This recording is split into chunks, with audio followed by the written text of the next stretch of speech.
Morning breaking news చూస్తున్న మూడో విడత లోక్సభ ఎన్నికలకు పోలింగ్ ప్రారంభమైంది. ఈ మేరకు 12 రాష్ట్రాలు యూటీలలోని 93 లోక్సభ స్థానాలకు ఎన్నికలు జరగనున్నాయి.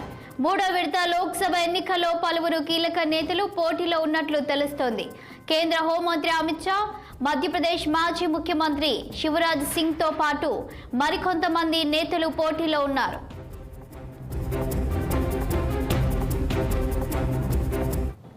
ఇక లోక్సభ ఎన్నికల పోలింగ్ కు సంబంధించి పూర్తి డీటెయిల్స్ మా ఢిల్లీ ప్రతినిధి అశోక్ అడిగి తెలుసుకుందాం. గుడ్ మార్నింగ్ అశోక్, చెప్పండి. ఇక మూడో విడత లోక్సభ ఎన్నికల పోలింగ్ ఎక్కడెక్కడ ప్రారంభమైంది, ఏ విధంగా కొనసాగుతుంది? మూడో విడత లోక్సభ ఎన్నికల ప్రక్రియ ఉదయం 7 గంటలకు ప్రారంభమైంది.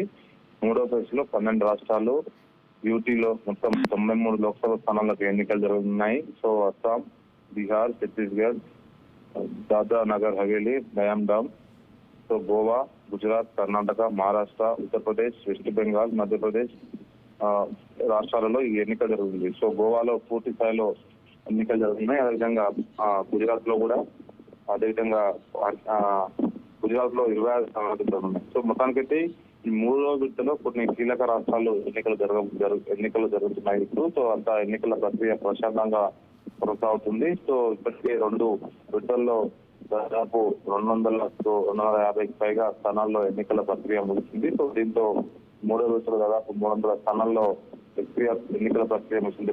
సో ఈ ఎన్నికల్లో పలువురు కీలక నేతలు తమ ఓటు హక్కు వినియోగించుకున్నారు. కేంద్ర హోంశాఖ మంత్రి, అదేవిధంగా ప్రధానమంత్రి నరేంద్ర మోదీ కూడా ఉదయం తన ఓటు హక్కు వినియోగించుకున్నారు. మాజీ ముఖ్యమంత్రి శివరాజ్ సింగ్ చౌహాన్, కేంద్ర మంత్రి జ్యోతిరాదిత్య సింధియా, సో వీరంతా తమ ఓటు హక్కు వినియోగించుకున్నారు. సో పోలింగ్ కి భారీ ఏర్పాటు ఎన్నికల కమిషన్ ఏర్పాటు చేసింది.